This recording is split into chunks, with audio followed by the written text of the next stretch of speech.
그러면 설명하면서 제가 해드릴게요. 그루브 조인트를 아까 공부하신 분 계셔가지고 배관을 요렇게 잘라오면은 요렇게 그루브를 홈을 냅니다. 이게 홈 요거 보이세요? 요렇게 이제 홈을 내는데 이걸 우리가 롤 그루브라 이야기를 합니다. 그러니까 요게 솜을 해가 장비가 요게 롤러가 돌아가거든요. 롤러 요렇게 하면 얘가 탁 돌아가요. 돌아가면서 이렇게 홈이 이제 파지는 거고, 요 홈에서 요 키라 그러거든요. 요 키가 정밀하게 가공이 되면은 될수록 성능이 좋아요. 안쪽을 보면 요렇게 이제 조금 튀어나오죠. 요 조금씩 이렇게 튀어나오는 이런 형태로 되는데, 요 사이에 요렇게 해가지고 어떻게 하냐면 아까 가스켓처입니다. 근데 아까 제가 잠시 요거 이제 요거 일종 요거는 사용 지그입니다. 지금 요렇게 해서 요렇게 하면은 얘를 가지고, 그러니까 이거 왜 만들었냐면, 요거 왜 개발했냐면 혼자서 작업하거나 하는 사람 손이 부족할 때 있잖아요. 사람 손이 부족하거나 수평이나 수직배관에 이렇게 보고 이러면 요게 일종의 지그라 그럽니다. 그렇게 해서 사람 손이 부족하거나 이렇게 하면 여기 손자서 이렇게 해가지고 용접원에 태가거나 이를 수직배관에 사람 손 안 닿을 때 이렇게 해놓고 여기서 떼고, 그러니까 보통 위아래 설치하니까 위에 하든지 아래쪽에 하나 설치하든지 해놓으면 아래쪽에 사람 손이 없어도, 그러니까 현장 가보면 바비샤프트 이런데 굉장히 좁거든요. 그러면 두 사람이 못 들어가는 상황이 되면 혼자서 하라고 이런 것도 이제 개발한 거고, 여기는 요런 홈을 이제 현장에서 그루브 기계 가지고 자동도 있고 수동 이러는데 이런 거 홈을 파가지고 요렇게 설치. 요게 이제 그루브 조인트, 이거 사이즈는 좀 다른 건데 이게 그루브가 어떻게 한 100년 됐습니다. 그루브 조인트는. 그러니까 여기에서 지금 요런 가스켓 있죠. 얘가 이제 가스켓인데 이 가스켓이 자동차 타이어 있죠. 처럼 요렇게 돼가지고 요걸 요 사이에 끼웁니다. 이게 지수가 좀 달라서 그랬는데 요렇게 얘가 빡빡하거든요. 그래 끼워가지고 얘를 체결한 상태에서 얘를 팍 체결하는 거예요. 그러면 여기서 배관하고 배관 사이 요 홈 사이 요렇게 있죠. 요 사이에 끼게 되거든요. 요렇게 됩니다. 그러니까 기본적으로. 그럼 여기 현장에서 볼팅을 하는 거죠. 요렇게. 볼팅하면은 작업 끝. 이렇게 됩니다. 그러니까 요 현장에서 작업들이 싫어하는 이유가 요 가스켓이 굉장히 빡빡하거든요. 그러니까 빡빡하게 이제 요렇게 이제 물려야 되는 그런 상태에 요걸 갖고 작업하기 힘들어 하죠.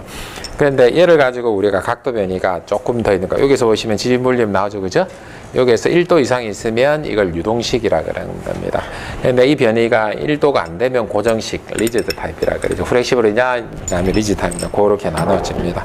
자, 요렇게 해서 제가 한번 궁금해 하시길래 요거 제가 한번 가져나 봤습니다.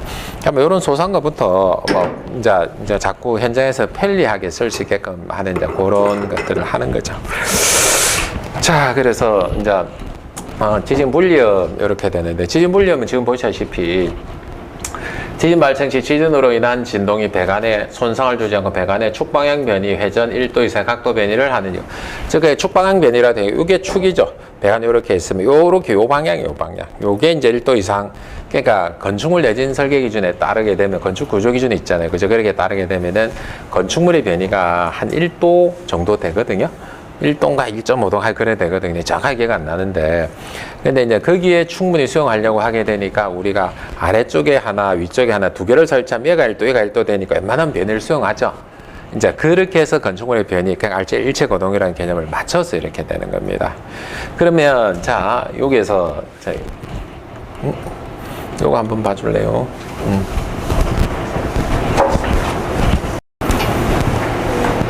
뺐다 한번 꼽아봐.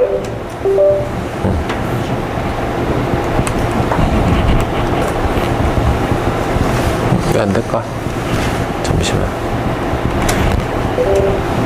페이지를 새로 시작합시다. 그거 말고. ESC 해가지고 다시 넣어보세요. 네. 이것이 말을 오늘 좀 잘 안 듣네. 이제 되네. 됐습니다. 예. 자, 요렇게 되는데, 요 부분들을 제가 알려드리고 싶어서 그렇습니다. 이건 체크하십시오. 컬럼 쇼트닝은 10점짜리 딱입니다. 시험에 10점짜리 딱인데, 자, 지금 기본적으로는 지금 한번 보십시오. 컬럼 쇼트닝이라는 것은 일반적인 현상입니다. 건축물에서. 우리는 컬럼 쇼트닝을 알 필요가 없었던 거예요. 근데 이게 지금 컬럼 쇼트닝은 자중에 의해서, 그러니까 콘크리트가 타설하면 어떻게 되냐면은 층별 한 2에서 3mm 정도 수축을 하는 거예요. 무게에서 수축을 하게 되니까 그 무게가 있으니까 양생을 하면서 점점 이제 수축을 하게 되면 100층짜리 같으면은 한 2, 3mm 같은 2, 30cm니까 굉장히 크죠. 그죠? 그렇잖아요. 근데 이게 2, 3mm 변이가 점점 더 주저앉는데 우리는 언제 설치하면 콘크리트 타설하고 양생돼갖고 얼마 안 있다가 이제 가는데 얘는 조금씩 이제 이렇게 이제 수축이 되는 거예요. 그런데 이걸 우리가 수압을 가잖아요. 그러면 가압전, 가압후가 달라요. 저는 이렇게 되는데 가압후는 그루브 조인트를 설치를 하면 즉 그러니까 이게 얘는 수축을 하게 되면은 찌그러지죠. 소위 말해서. 즉 그러니까 우리가 배관에 수압을 간 상태가 되게 되면 얘는 늘어나는 거예요. 우리 소황용 배관은 어떻게 돼요? 1층에서 100층까지 쭉 수직으로 서 있는데 수직으로 서 있는 수압을 가게 되니까 이 수압 때문에 얘가 팽창을 하는 겁니다. 아까 보셨던 얘들이 본래 체결했던 그 상태에서 팽창을 하면서 아까 어디에 그루브 홈이라고 키라 그랬잖아요. 얘가 이제 생명이거든요. 여기에 딱 걸쳐지는데 얘들이 어떻게 처음엔 이렇게 무게가 눌려져 있는 상태에서 수압을 쭉 가해지면 이 배관이 본래보다는 조금씩 늘어나겠죠. 본래 이렇게 있다가 얘가 수익이 이렇게 조금씩 늘어나는 거예요. 이게 그래야 되는 거예요. 수압을 가게 되면. 그러면 자 반대적인 형태의 뭐가 발생을 하는 겁니까? 응역이 발생을 하죠. 즉 그러니까 건축물은 어떻게 하고 있습니까? 수축하려고 그러고. 근데 우리는 건축물을 수익 배관에 설치를 해가지고 수축하려고 그러는데 얘는 지금 팽창하려고 그러는 거야. 배관은. 그러니까 이렇게 길이가 달라지거나 아니면은 요렇게 이걸 뭐 업체에서는 이걸 스네이크 현상이라고 그래요. 이렇게 위에서 쭉 보면 이 배관이 이렇게 꼬불꼬불꼬불 그렇게 되거든요. 이렇게 되는 거예요. 그러면 얘네들이 우리가 경우에 고정이 되지 않은 상태에서면은 제일 취약해지는 데가 어디예요? 수직 배관, 수평은 수직으로 연결되는 뭐 지하 1층이라 이런 데 배관이겠죠. 요렇게 해가지고 얘는 밀리고 그럼 아래쪽으로 처지면서 이 각도 변이를 수용하지 못하면 여기에서 엘보 현장에서 보면 덕타일도 쓰고 SPB도 쓰고 이러거든요. 그러면 쟤네들이 어떻게 될 수밖에 없습니까? 힘에서 밀려버리니까 파손될 수밖에 없죠. 그래서 실제로 현장에서도 이게 제일 많이 파손되는 부위가 어디냐면 수직 배관, 입상관 있죠. 연결한 요 엘보 부위가 제일 많이 파손되는 거예요. 그러면 예를 들어서 컬럼 쇼트닝을 물어보면 자, 그러니까 제가 이제 압니다. 이제 포인트로 이제 가게 되면은 아까 일체 거동이라는 개념이 되게 중요했죠. 그죠? 되게 중요한 요소였고, 그래, 그 개념을 이해를 하게 되니까 수직 배관의 변이, 수평 변의 변이를 이해를 하고, 그루브 조인트, 그리고 버팀대 설치에 대해서 우리가 이해를 하게 됐잖아요. 근데 여기서 이제 자꾸 현장에서 물사고가 발생을 하고 이제 이렇게 되게 되니까 사실상은 이런 컬럼 쇼토닝하고, 그리고 우리 여기서 그루브 조인트를 많이 설치함에 따라서 어떻게 되는 겁니까? 변이가 발생할 수 없는 그 현상. 어쩔 수 없이 변이를 수용하기 위해서 만드는데 그게 이제 이런 물사고의 원인이 되는 거죠, 이게. 그러니까 요걸 가지고 현장에 막 분쟁이 있는 거예요. 현장에서 시공 잘못했다, 제품 잘못이다, 막 이렇게 하는 거예요. 근데 그게 알고 보면 되면은 건축적인 요소하고 설비적인 요소의 균형이 언밸런스하기 때문에 그럴 수도 있는 거예요. 그러면 한번 봅시다. 과연 그러면 우리가 플렉시블한 기능을 주기 위해서 그루브 조인트를 많이 설치하는 게 올바른가에 대한 물음이 나오죠. 그죠? 그죠? 그러니까 이게 그루브 조인트, 즉 유동식 조인트라 그러는데 이 유동식 플렉시블한 기능을 가진 이제 이 유동식 조인트를 현장에서 과연 많이 설치하는 게 반드시 유리하냐? 그렇지 않다는 거죠. 그죠? 너무 많이 설치하게 되면 이거는 변이량이 더 커질 수 있는 가능성이 있다는 거예요. 그러니까 법적으로 있는 그 위치 정도만 딱 설치하는 게 가장 유리하지 않을까. 근데 이제 예전에 이걸 잘 모르니까 감리 입장에서는 요거 많이 설치하면 좋은 야 모두 다 유동식 조인트를 설치를 해 이러면 어떻게 해야 되는 겁니까? 변이량이 많아지기 때문에 물사고가 날 확률이 커지죠. 그죠? 그렇게 되는 거예요. 그래서 반드시 이게 그루브 조인트를 많이 설치하는 게 좋은 게 아니고 적절한 위치에 설치하는 게 제일 좋은 겁니다. 그래서 이게 현장에서는 이런 물사고 한번 나고 뭐 하고 이러면 뉴스에 나오고 그런단 말이에요. 심차게 한번 나온단 말이에요. 그러면 컬럼 쇼트닝을 출제를 하는 목적은 뭐예요? 결국은 그루브 조인트죠. 이해를 하시겠습니까? 그죠? 결과가 어떻게 가야 되는지 답은 이제 찾았냐는 거죠. 그냥 이건 딱 원포인트 10점짜리예요. 10점짜리. 그래서 이제 이런 그림하고 이렇게 이제 체크 딱 하셔가지고 딱 쓰면 딱 맞는. 그러니까 쓰기도 쉽고 그림 한두 개 쫙 하고 이건 금방 쓰죠. 그러니까 이런 문제들은 아주 효율적인 문제가 될 수 있습니다. 아, 또 찍으시네. 감사합니다. 그러니까 요거는 암기라기보다는 이해에 가깝죠. 그죠? 이해에 가까운 그런 내용들이니까 나중에 해설서 나오면 여러분 시험 치기 전에 아마 나오지 싶은데 그러면 그때 가지고 우리 정리하시면 되지 않나 생각을 합니다. 자, 개념적으로는 그렇고. 자, 그리고 제가 정의 중에서 정리해주고 싶은 게 담부입니다. 담부 개념입니다. 담부라는 개념은 지금 뭐라고 지금되어 있습니까? 직선 배관에서 방향 전환하는 지점과 배관의 끝나는 지점을 말한다. 이렇게 지금되어 있습니다. 즉, 그러니까 우리가 기본적인 자, 담부라는 부분. 여기서 배관이 끝나는 지점. 여기 얘를 담부라 그러는 거예요. 근데 방향 전환되는 부분도 담부라 그랬습니다. 그럼 얘도 방향 전환이니까 T도 이제 담부가 되는 거예요. 그러면 얘는 지금 어떻게 연결이 돼 있습니다. 즉, 그러니까 얘는 자유단이라 그럽니다. 그러니까 얘는 충격을 지금 지진파가 충격을 딱 주게 되면 어떻게 되는 겁니까? 얘는 연결돼 있으면 상대도 저러는데 얘는 지금 어떻게 팔랑팔랑 소위 말해서 움직일 수 있는 거 아닌가요? 그러면 여기서 길이가 길면 길수록 어떻게 합니까? 불리하죠. 그죠? 그래서 담부로부터 얼마 이내? 1.8m 이내 행방 버팀대 설치해라. 이렇게 되는 거야. 그러면 1.8m가 얘가 6m가 되면 6m짜리가 흔들 하면 어떻게 되는 겁니까? 아까 얘기했던 흰 코파이 그래. 모멘텀 커지고 파손도 확률이 높아지니까 그거 안 돼. 1.8m로 줄여. 이렇게 된 거예요. 그죠? 그러니까 모멘텀이라는 개념은 빠질 수가 없는 개념입니다. 즉, 근데 여기서 방향 전환은 왜 그렇지? 자, 똑같은 맥락으로 지진파가 충격을 오게 되면은 얘가 자유단으로 움직이는 것처럼 얘는 길이로 제약을 했는데 얘는 하중이 커지는 상황이 나옵니다. 맞습니까? 그죠? L부로 꺾이는 이 부분에 하중이 집중이 되니까 얘가 이제 마찬가지로 담보 같은 역할을 하는 거죠. 얘라든가 T라든가. 이해를 하셨습니까? 그러니까 결국은 힘 곱하기 거리죠. 담부로 보게 되면. 즉, 그러니까 힘이 커지거나, 그죠? 힘이 커지거나 하는 그런 조건, 길이가 길어지거나 하는 그런 조건은 배관이 파손될 수 있어. 결국 원인은 모멘텀 때문에. 그죠? 힘 곱하기 거리 때문에. 그래서 이런 부분들을 담부로 지정을 할 거야. 이렇게 되는 겁니다. 아시겠죠? 자, 그러면 담부란 부분도 개념적으로 중요하고, 그죠? 지진불림도 개념적으로 중요하고, 지진불림은 결국은 어떻게? 아까 컬럼 셔터링 같은 거 부가적으로, 컬럼 셔터링을 물어보든지, 지진불림을 물어보든지, 그죠? 이제 그런 분들 부가적으로 갖춰 쓸 수 있다는 그런 부분이 되고, 그럼 이렇게, 담부로 간주되는 부분들에 대해서 모든 L부로 꺾이면 담부로 적용을 하게 되면 문제가 된다. 그러면 한번 보자고요. 지금 여기서 영향벽이라고 하는, 그냥 우리 영향벽을 쓴다 그랬죠? 그러니까 얘는 지금 횡으로 설치할 때 요렇게 요 거리, 얘는 종으로 했을 때 요렇게 요 거리, 요 일정 거리 이내는 요렇게 설치할 수 있어요. 이렇게 우리 해석하고 그냥 짧게, 뭐 소위 말해 설계하고 그냥 끝나는 거예요. 이게 훨씬 효과적이야. 이렇게 되니까 정리가 되는 겁니다. 근데 이제 이런 상황이 발생을 했어요. 자, 1번은 아까 뭐였습니까? 담부였습니다. 방향 전환도 했으니까. 그런데 이렇게 현장에서 보니까 요렇게 L부가 꺾인 지점이 무수히 많은 거야. 그러면 무수히 많은 담배 버팀대를 설치를 해야 되니까 이게 효율적이냐 비효율적이냐가 나오겠죠. 그죠? 즉, 그러니까 이 길이가 길면은 불리하잖아요. 짧으면 어떻습니까? 그럼 큰 걱정 안 해도 돼. 그럼 이 짧은 길이를 어디까지 볼 건데가 문제가 되겠죠. 그냥 직선으로 간주할까? 이래 된 거야. 그러면 길면 길수록 모멘텀 커진다는 개념을 예를 했으니까 그러면 일정 거리에 대한 기준을 얼마로 한 겁니까? 3.7m로 한 겁니다.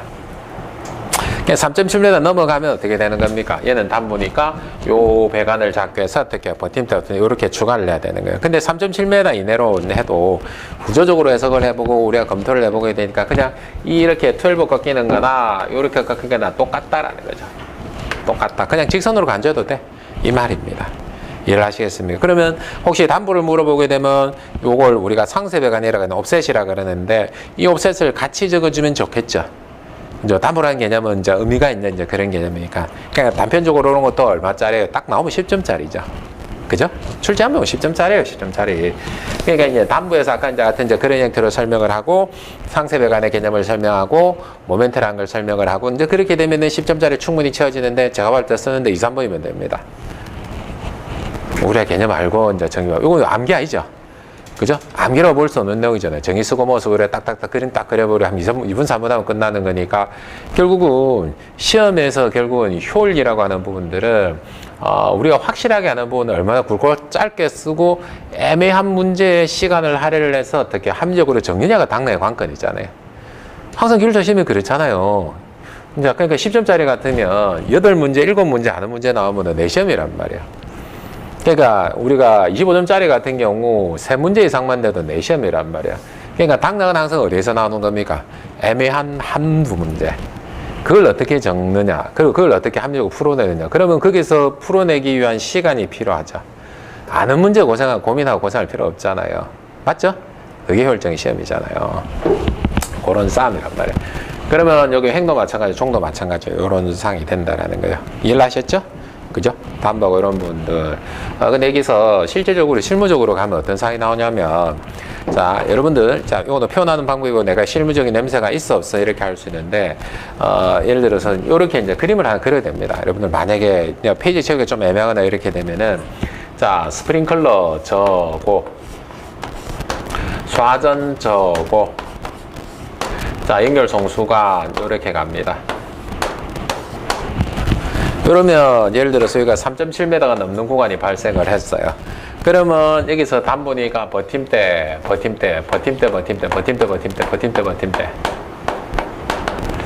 요 3.7m 넘는 구간에 실제로 보게 되면 버팀대 몇 개 추가되는 겁니까? 하나당 4개가 추가됩니다. 맞습니까? 그죠? 실무로 보면. 그러니까 우리가 그림을 그리든지 아니면은 글로 표현을 하든지 저렇게 보편적으로 보면은 일반적인 내상물에 스프링클러 저어고 옥내사전 저어고 연결 송수관 이렇게 하면 5가닥 정도 해가지고 꺾게 되면 버팀대 20개 정도 초과되니까 뭐 조금 안정적으로 보거나 아니면 경제적으로 보거나 이런 부분에 조금 줄여가지고 하는 게 좀 좋지 않나 이런 이렇게 표현할 수 있죠. 그럼 실무적인 냄새 훅 나는 거니까 이 사람이 현장 안 한 사람이구나 이렇게 되는 거니까. 그죠? 이거는 일종의 테크닉이라고 이제 그렇게 보시면 됩니다. 자, 그럼 크게 의미 없는 내용이거나 넘어갈 수 있도록 그런 팀 옮기되면 별도로 영양교육 선정하라 뭐 그런 내용입니다. 근데 시험하고는 크게 이제 문제는 없는 내용일 거라 봅니다. 이 부분들은 상세배관이니까 상세배관 같은 경우에는 아까 담부하고 세트로 들어가면 딱 좋죠.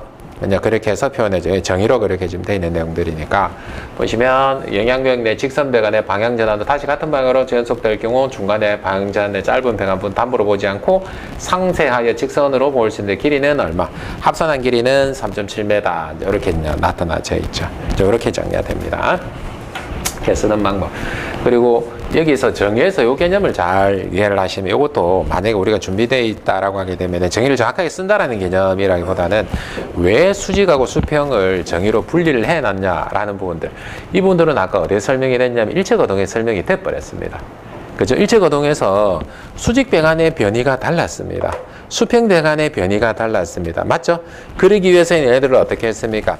지진 분리염으로 상호간에 얘 분리 해놨죠. 그죠? 그러니까 얘는 변이량이 많은 거고 얘는 변이량이 거의 없으니 천장에 고정하는 거고 이게 일체거동의 개념이지 않습니까? 그러니까 당연히 정의상으로도 어떻게 할 필요가 있습니까? 수직 직선 배관, 수평 직선 배관 정의를 따를 필요가 있죠. 그죠? 구조적으로 그렇잖아요. 그래서 수직과 수평의 정의를 따로 줬습니다. 그래서 뭐 상세한 포함해 이제 그런 내용의 개념들을 포함하고 들어가 있다는 거죠.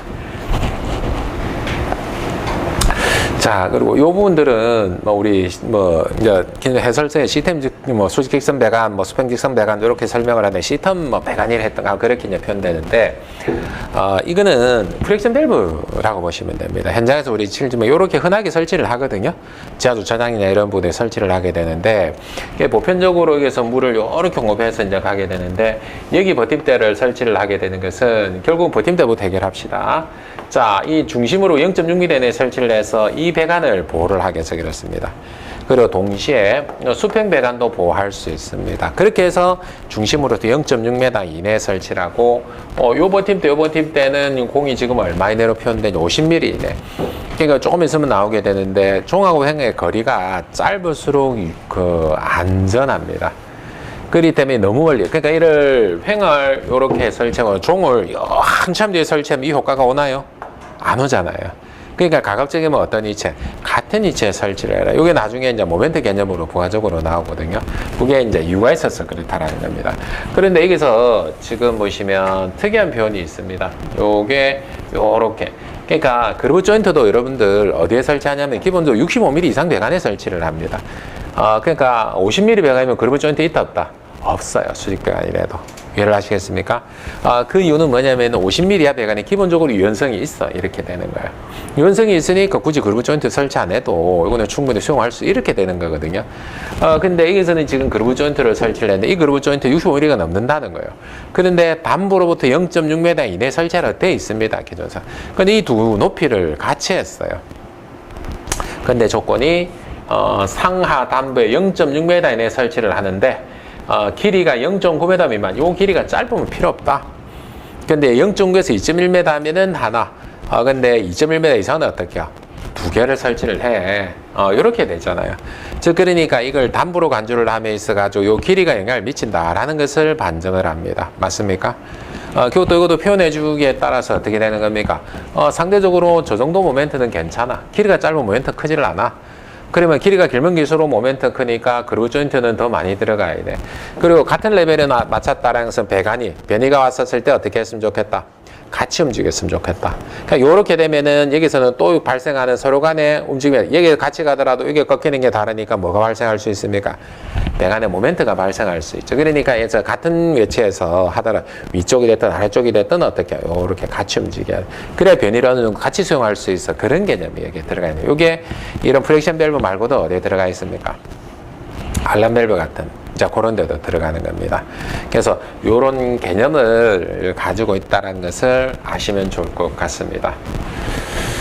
자, 뭐 펌프실은 좀 있으면 나오니까 다시 한번 그때 설명을 하고요. 여기서 3조의 공통사항인데, 이 공통사항이 어떻게 보면은 모든 분에 영향을 미치는 요소라고 보면 됩니다. 그래서 이 3조의는 공통정상이니까 어떤 식으로 어떤 기준을 쓰라, 어떤 개념을 설명을 하라 해도 들어갈 수 있는 내용입니다. 자, 중요합니까? 중요하지 않습니까? 중요하죠. 그죠?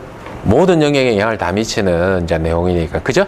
그렇게 해서 공통적용 사항입니다. 그래서 그 개념을 제가 설명을 드릴게요. 중요도는 1.5로 지금 어디는 건축물 내진 설계 기준의 중요도로 이렇게 표현 1.5.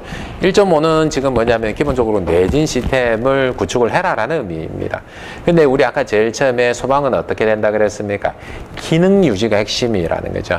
지진이 발생한 이후라도 기능을 유지를 해야 돼 라고 되어 있으니까 당연히 1.5 이렇게 됩니다. 자, 근데 지진 나중은 다음에 각호의 기준에 따라 계산을 한다. 소방시설의 지진 나중은 건축물 내진 설계 기준 비구조세 설계진역 상정 방법에 따른다.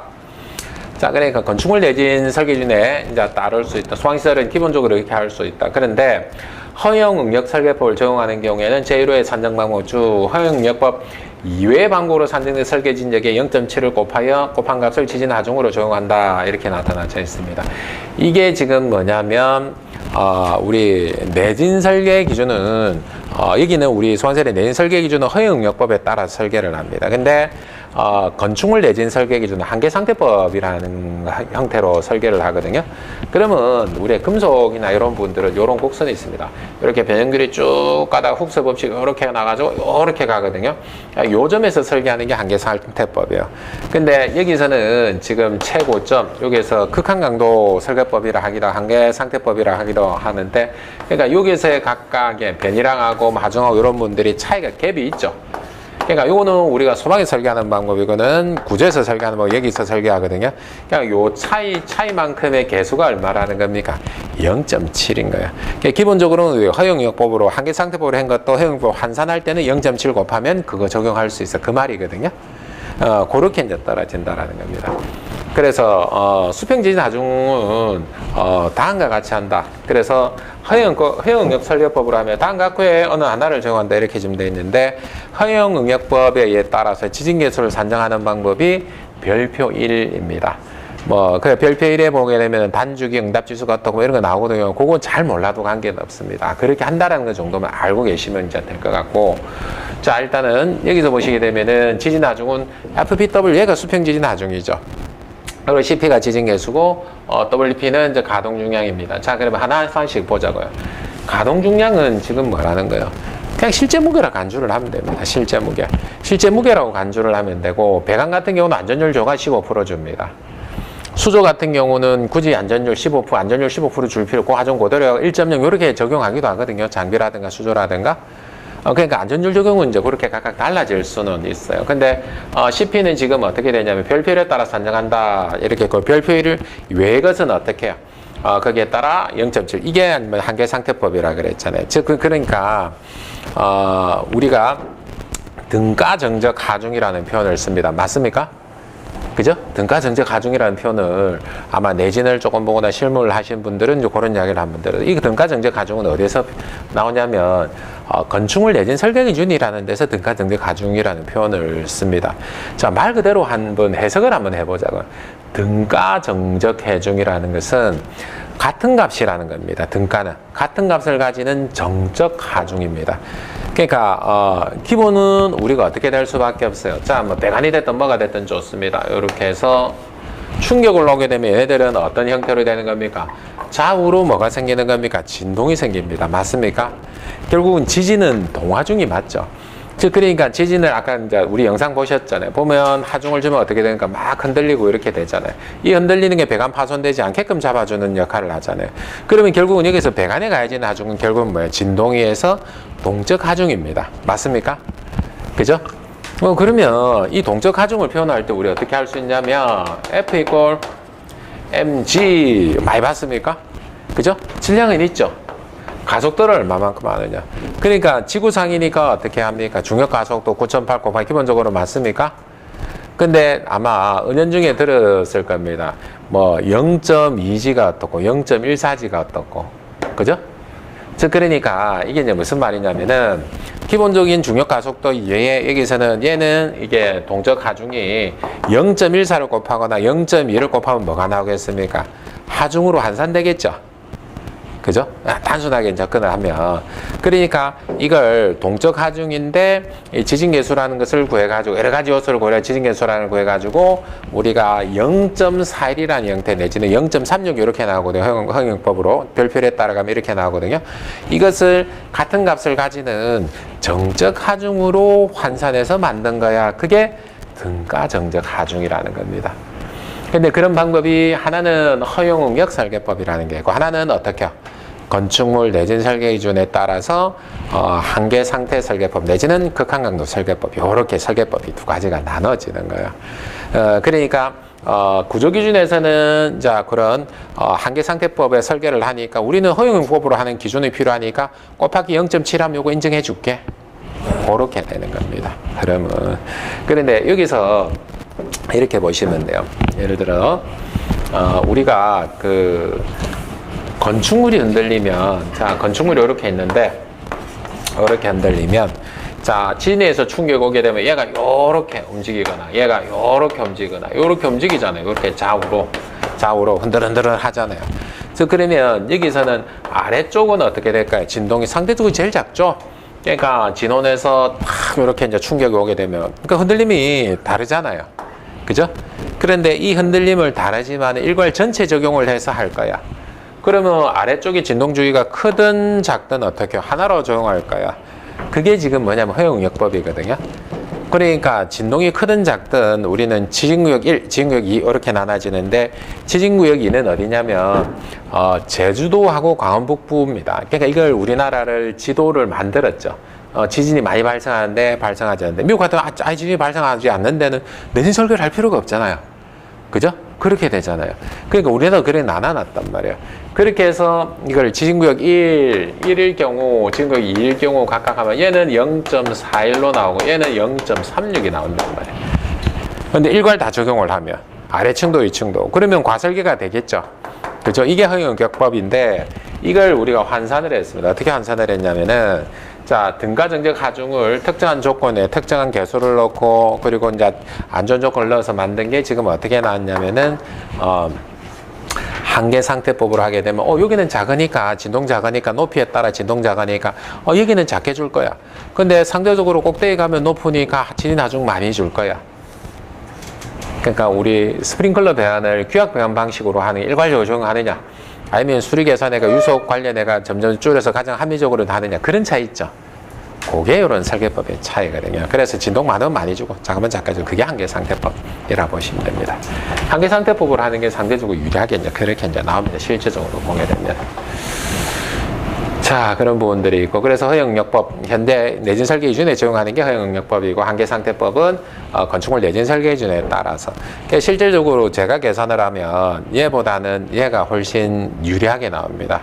안정적으로 나올 수 있다라는 거죠. 그러니까 비용도 줄일 수 있습니다. 그래서 얘를 기준으로 이제 적용을 합니다. 실제로 이제 제가 이제 계산해서 그렇게 합니다.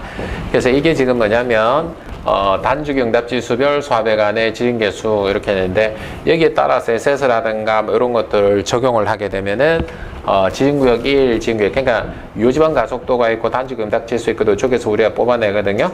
그러면 얘를 가지고 이제 적용을 하면은 얘가 지진계수가 0.4, 0.4. 이거는 진동이나 충수 관계없이 일괄적으로 적용하는 거예요. 1, 2. 근데 이걸 한계상태법일 경우는 최하층, 최상층이 단계를 원하는 데 나눌 수 있습니다. 3분할, 4분할 다 나눌 수 있거든요. 그러면 최하층은 지금 얼마? 0.1, 최고층은 얼마? 0.38, 지금격 1, 2 이렇게 나누는데 얘들은 뭐까지 고려하냐면 예를 들어서 집안 있죠, 집안. 집안이 단단한 남이라든가 그런 데 있으면 어떻게 되겠습니까? 암이라든가 이런 부분들에 있으면 상대적으로 덜 하겠죠. 경관 집안에 있으면. 근데 이게 만약에 집안이 아주 물론 진흙밭에 있어. 그러면 어떻게 될 수 있을까요? 진흙밭에 있으면 얘가 많은 진동이 있을 수 있죠. 그게 지금 여기에서 집안계수입니다. 그래서 이 집안계수 S3가 제일 안 좋은 거거든요. S3가 이제 진흙 위에 건물을 짓다 보면 돼요. 그런 분들 계수를 넣어서 고를 내가 나온 값이 이런 거야. 이런 거. 그런 여러 가지 계수가 들어가는 거예요. 그런데 우리 입장에서는 거기까지 들어갈 필요는 없습니다. 그렇다라는 개념 정도만 알고 계면 되는 거죠. S3 집안이 가장 불리해. 이 정도만 알아도 되는 겁니다. 자, 그래서 이게 이제 그 한계상태법에서 이제 구하는 이제 등가정적 하중을 구하는 거고, 요렇게 굉장히 많은 여러 가지 것들이 들어가게 됩니다. 근데 요거 기술사 시험에 출제된 적 있죠? 그죠? 시험에 출제된 적이 있습니다. 등가정적 하중이 사실은 알고 출제를 한 게고 제가 봤을 때 모르고 한번 써봐라 너가 알고 있냐 이런 정도 수준으로 출제가 됐는데 참 많은 여러 가지 계수들이 들어가 가지고 최대 최소도 있어요. 최대 최소로 네, 아까 그 고려해서 구한 게 0.1, 뭐 17, 0.38 이런 거 있죠. 고래 나온 거거든요. 그러니까 요거는 지금 어떤 면에서는 좀 불합리할 수 있는데 저걸 가지고 계산 문제를 만들기는 어려울 겁니다. 저거 풀어내기 어렵거든요. 계수 이런 거 어렵거든요. 그러니까 계산 문제로 주면 아마 계수를 다 줄 겁니다. 그렇지 않으면 저 문제가 성립되기 어렵고 그걸 외워서 이제 쓴다는 건 사실 거의 불가능하고 그래서 저런 형태를 해가지고 또 출제를 한다? 완전히 배제는 할 수는 없습니다. 가장 많이 노출된 게 뭐니까 등가, 정적, 하중. 그러니까 여기서 말을 풀어 쓸 수 있죠. 그죠?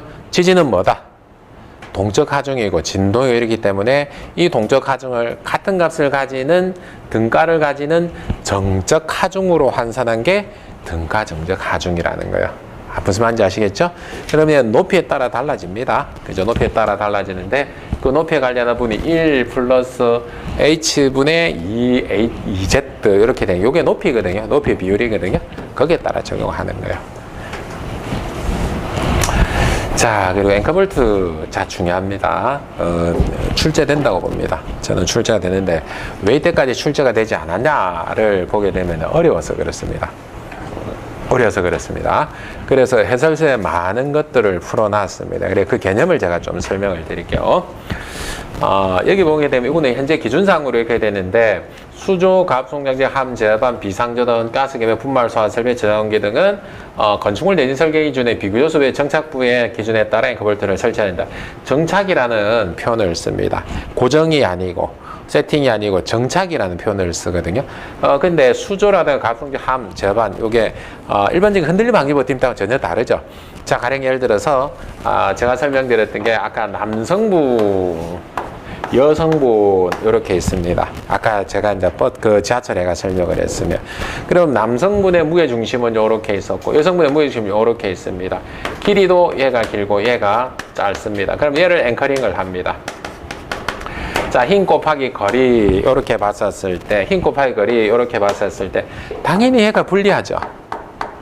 그죠? 그러면 앵커 설계를 하거나 이렇게 한다더라 이 형태나 꼬리나 무게에 따라서 얘가 각각 달라집니다. 맞습니까? 그죠? 그러면 수조 형태 다르죠? 가압송창 형태 다릅니다. 다 다릅니다. 각각 형태 꼬리 다르니까. 결국은 이런 부분들 설계를 할 때 어디에서 기준하고 있어요? 정착이라는 형태로 해서 건축물 내진 설계. 즉, 그러니까 모멘트가 달라지고 무중심이 달라지는 거, 그거는 계산할 때 각각 다 달라. 이걸 내진 설계를 할 수는 없으니까 여기에 따라가. 이해를 하시겠습니까? 그러면 얘가 따라가가지고 설계를 해. 그런 문제는 출제를 할 수가 없겠죠. 그죠? 개념적으로 그렇다라는 거예요. 그러니까 모멘트는 달라질 수밖에 없는 그런 고려해서 해야 돼라는 거고, 앵커볼트 앵커볼트는 건축물의 정착부의 두께, 볼트 설치한 모서리까지 거리, 콘크리트 강도, 균열, 콘크리트 여부, 앵커볼트의 단일 또는 그룹 설치 등 확대 최대용 하중을 결정해야 한다. 자, 이렇게 뭔지는 모르지만 이런 거 다 확인해야 돼라고 이제 들어가 있습니다. 그리고 흔들림 방지 버팀대에 설치한 앵커볼트는 이라는 전제를, 얘네들은 건축물 내진 설계 기준을 따라가고, 얘네들은 여기는 별도의 기준을 따라가. 그래서 기본적으로 안전율을 줘, 0.43을 줘. 그리고 여기는 프라잉 효과라든가 편심이라든가 이런 것들을 고려해서 설치를 해. 이렇게 지금 이제 돼 있습니다. 그러니까 좀 있으면 나오게 되는데, 0.43은 결국은 과강도 계수 나오고 뭐 나오고, 아까 허용역법의 상계선 전환도 0.7 이런 거 들어가는 거거든요. 그래서 결론이 0.43이 나오는 건데, 자, 이거는 뭐 편심이 왜 나오고 프랑이 왜 나오고 이렇게 나옵니다. 조금 이따 나오지만은 제가 이제 미리 설명을 드리면, 당연히 지금 봅시다. 콘크리트가 이렇게 있어요. 자, 건축 물적 장치 형태가 이렇게 생겼습니다. 지지대가 이렇게 연결되거든요. 그러면 앵카를 이렇게 위치를 하게 됩니다. 앵카볼트 이렇게 꽂히는 거예요. 이렇게 꽂히게 되면 편심이라는 형태의 표현이 왜 나오냐면은, 사실 여기서는 이렇게 앵커볼트 위치가 지금 딱 뭐냐면 받침점이라고 보시면 됩니다. 지진이 발생을 하면은 힘을 주거나 당기거나 둘 중 하나 방법이 생기거든요. 그러면 얘는 완전히 가운데 있는 위치가 아니고 여기하고 여기 위치에 따라 어떻게 달라질 수 있냐면은, 결국은 여기에서 요 길이에 따라서, 자, 만약에 앵커 위치가 여기에 돼 있으면 요 길이는 길고 요 길이는 짧습니다. 힘을 주고 힘을 빼거나 이렇게 되면 여기서 지렛대 위치가, 받침점 위치가 달라지게 되니까 편심 하중이 생기죠. 한쪽으로 힘이 편중되잖아요. 그래서 편심 하중인 거예요. 그러면 앵커볼트 위치, 즉 받침점 위치가 어디인가에 따라서 이 길이가 달라지면서 지렛대 효과가 달라지니까 뭐가 달라지는 겁니까? 프랑이 효과, 즉 지렛대 개수가 달라지는 거예요. 요거 고려해야 돼, 이겁니다, 이 말. 그러니까 개념은 이제 그렇게 되는 거예요. 뭐 기타 등등은 뭐 특별한 내용은 없습니다. 그리고 0.43 계산하는 거는 요거거든요. 허용계상대법에 성역고 설계 변환 인자 이렇게 들어가 있고, 광도 인자 이렇게 들어가 있습니다. 이걸 하면 0.43이 나옵니다. 예, 결국은 우리가 0.7이라는 그런 개수 있죠. 그렇게 해서 광도 개수는 이거는 피로 관련해 가지고 계속해서 이제 받거나 이렇게 되면은 영향을 미치고, 그런 분은 안전율 고려해야 돼, 이렇게 보면 됩니다. 그래서 본래 앵커볼트는 이렇게 됩니다. 이렇게 이거는 앵커 박스, 뭐 기초볼트 이렇게 표현하게 돼. 이런 거 여러분이 현장에 가시면 요거 HBM 고정화 이렇게 할 때가 보셨어요. 하중이 굉장히 크네, 이렇게 돼. 요렇게 되면은 참 좋은데, 이게 설치하기 얼마나 힘듭니까? 그죠? 우리한테는 많이 안 맞는 거죠. 그러니까 여기서 이제 우리가 후설치 앵커라 그러는데, 요 세기가 확장을 하는 그런 앵커를 우리가 세기 확장형 앵커, 이걸 웨지 앵커 이렇게 이야기를 하는 겁니다. 근데 균열, 비균열 아까 이제 기존에 잠시 나왔어요. 이게 무슨 말이냐면은, 드릴 작업을 하는 그 즉시 균열은 생긴다고 봅니다. 그러니까 우리 눈에는 보이지 않지만 이미 크랙이 있다고 간주를 하는 거예요. 충격을 받았다는 거죠. 드릴 작업하면서 콘크리트가. 그렇게 되니까 균열, 콘크리트, 비균열 이렇게 나와요. 그러니까 내지는 기본적으로 어떻게 표현하는 게 맞습니까? 그러면 균열 콘크리트야 라고 보는 게 맞죠. 이미 균열이 가 있다고 하잖아요. 그래서 균열, 비균열을 이제 이야기를 하는 겁니다. 복잡해 볼 필요 없습니다. 그러니까 우리는 안전율을 어떻게, 균열 콘크리트, 비균열 콘크리트, 균열 하나도 없는 콘크리트 하면 굉장히 단단하잖아요. 그죠? 이제 그렇게 되는 거예요. 그게 이제 표현을 하는 거예요. 그러면 한번 보자고요. 자, 얘만 한번 봅시다. 이거 개념입니다. 개념. 외우거나 그런 게 아니고 개념이거든요. 여기 앵커볼트 이렇게 박아놨으면, 드릴 작업하고 이걸 박아놨어요. 그러면 얘를, 자, 인발을 합니다. 여기서 당겨보는 거예요. 당겨보면 얘가 어떻게 뽑히냐면, 콘크리트가 요렇게 콘 모양, 원폴 모양으로 이렇게 하는데 요 각도가 35도예요. 요렇게 뽑혀요. 저게 인발을 해보면. 그게 이제 기본적으로 이제 돼 있으니까, 자, 예를 들어서, 그러니까 얘만, 이거는 그룹 앵커라 그러는데, 이거는 얘만, 단독으로 얘만 하나만 있다고 가정을 한번 해보고, 여기 C 사이 거리 있잖아요. 이걸 연단거리라 그러거든요. 얘가 짧은 거예요. 근데 얘는 지금 어떻게 됐냐면, 근입 깊이의 1.5배 정도가 콘으로 나와 있으니까, 얘가 짧다라는 것은 콘크리트가 요만큼 부족합니다. 맞습니까? 그죠? 여기까지가 C란 말이에요. 여기가 C. 요렇게 돼 있단 말이에요. 여기가 C로 이렇게 돼 있으면. 그러면 저 앵커볼트가 하중이 나옵니까? 안 나옵니까? 당연히 우리가 요구했던 하중이 안 나오잖아요. 그러니까 결국은 얘는 뭐냐면, 요 말의 이제 진실은 뭐냐면, 앵커볼트가 있고 콘크리트가 있으면 어떻게 되는 거예요? 콘크리트가 약하다는 거예요. 콘크리트가. 그리고 얘는 세기가 확장을 하면서 요 세기가 확장을 하거든요. 그러면 여기는 요 부분에 대해서 어디하고 부딪히는 겁니까? 콘크리트하고 마찰이 생기죠. 얘가 확장, 콘크리트 딱 견고하게 부착이 돼서 마찰력이 생기거든요. 그래도 뽑으면 안 뽑히는 거예요.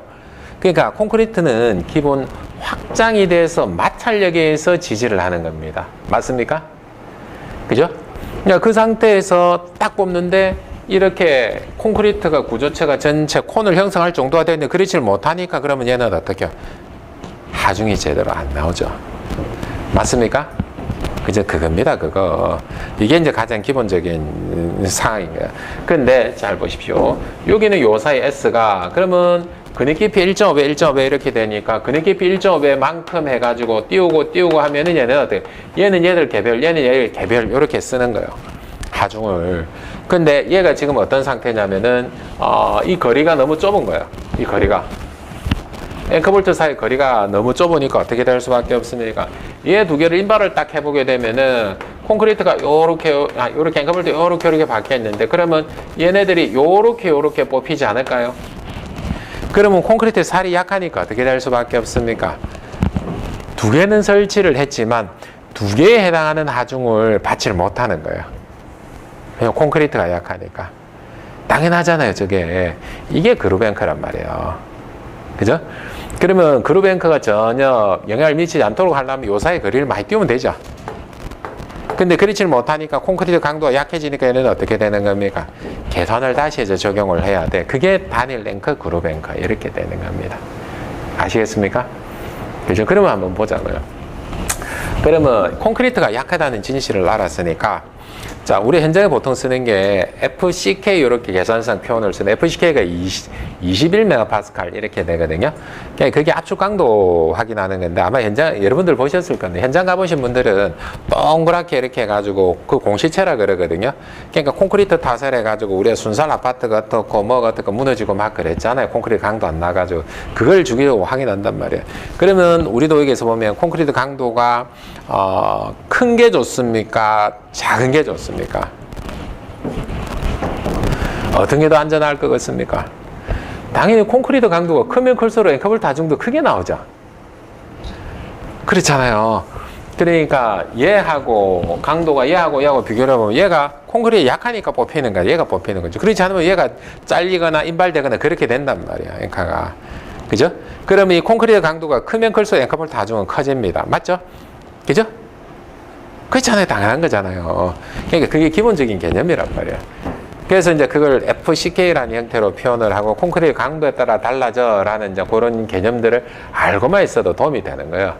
그러니까 실제적으로 현장에서는 21MPa짜리 이제 쓰고 막 그러는데 우리가 막 아주 깊이 있게 들어갈 필요는 없어. 그런 거 정도로 이제 기동경 정도로 해놓고 이제 보면 되는 거잖아요. 자, 그래서 여기서는 콘크리트 강도, 그래 건축물 장치 형사, 그러니까 이게 아까 이제 지렛대 개수, 단일 또는 그룹 앵커볼트 설치, 지지대 설치 각도, 장비 형태 등에 따라 당연히 달라질 수밖에 없는 겁니다. 이걸 외우라는 게 아닙니다. 여러분들 이해를 하시라는 겁니다. 그러면 어떤 식으로 표현을 할 수가 있습니다. 자, 그러니까 여기서 이제 이 개념이 나옵니다.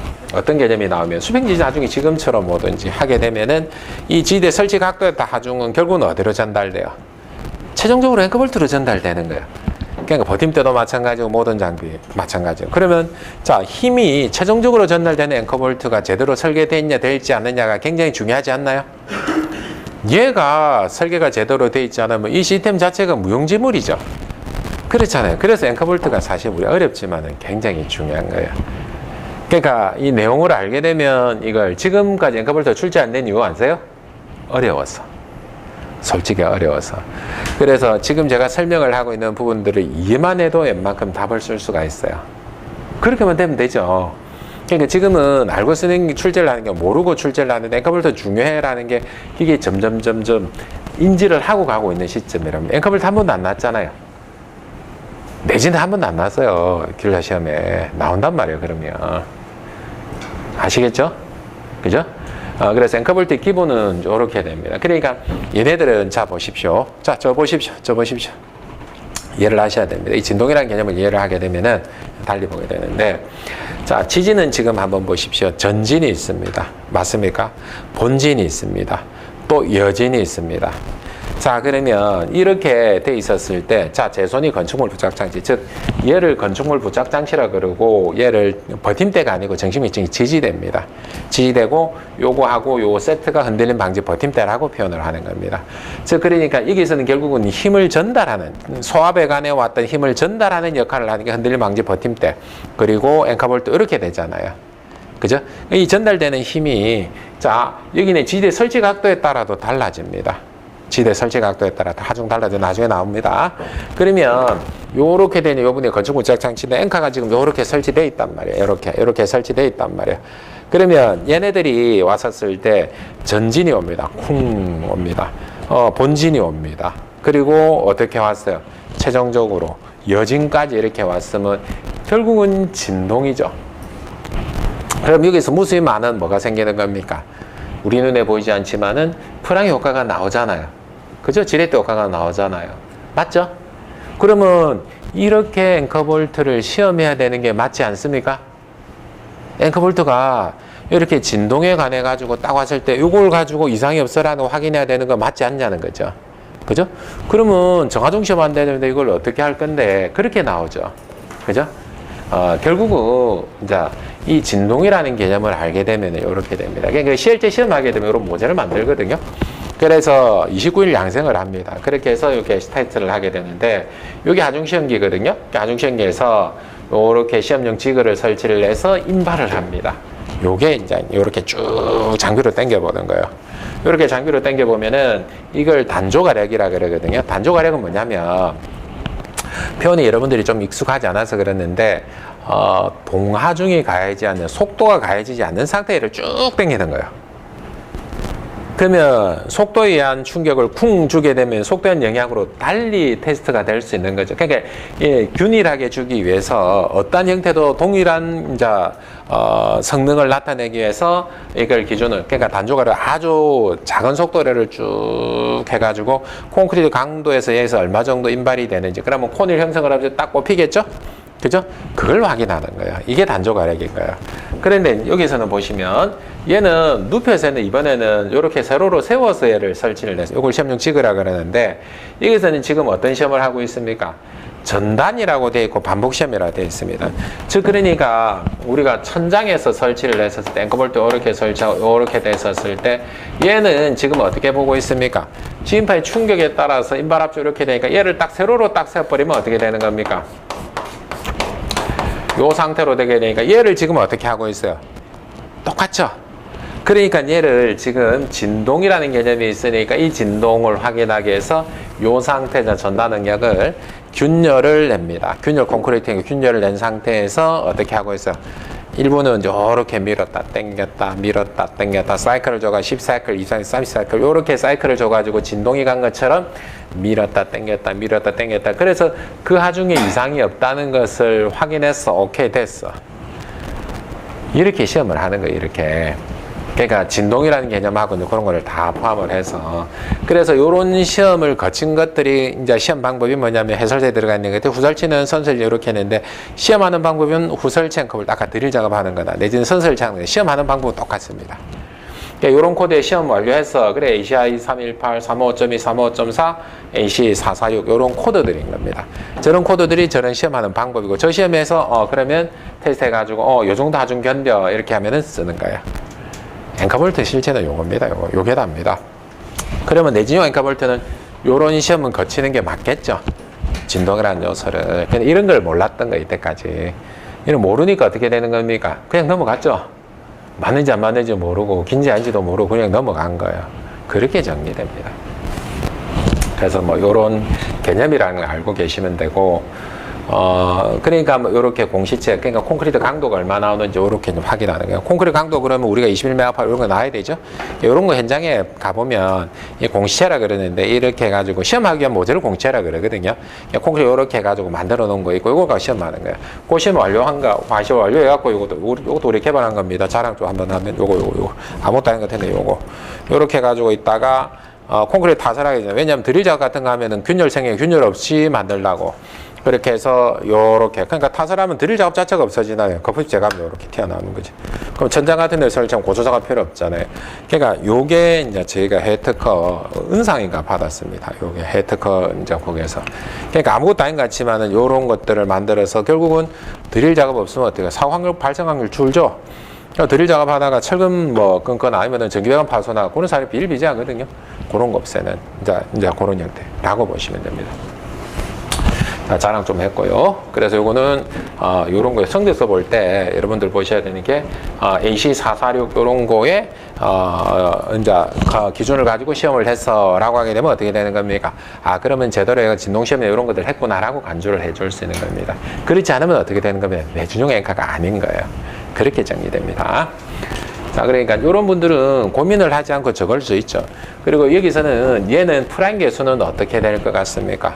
프라임 개수는 이게 지금 뭐냐면 지렛대 개수 구하는 이제 공식이거든요. 그러니까 요 지금 지렛대 개수 구하는 공식, 요 해설서도 들어가 있습니다. LFA 13이라고 이제 이렇게 우리가 모태로 삼았던 부분들 들어가 있는데, 저기 있는 저 내용은 출제될 수 있죠. 단발로. 그죠? 잘 모르면 어떻게 하는 겁니까? 저거 그대로 쓰세요. 이렇게 나오는 겁니다. 지렛대 효과. 그러니까 저런 분들은 해설서도 수록돼 있으니까 요거 외워야 됩니다. 이거는 외워야 됩니다. 외워야 될 부분들이라고 보시면 되고, 출제 안 된 부분들이기 때문에 한 번씩 등장할 수 있고, 얘가 기본적으로 나고 나서 얘가 지금 뭐냐면 엔카볼트 적정성 평가. 적성형 평가라고 이제 하는 것들이 이루어지는 것들이라고 보시면 됩니다. 그래서 얘를 가지고 우리가 하중 계산합니다. 그래서 전단력이란 이제 전단은 뭐예요?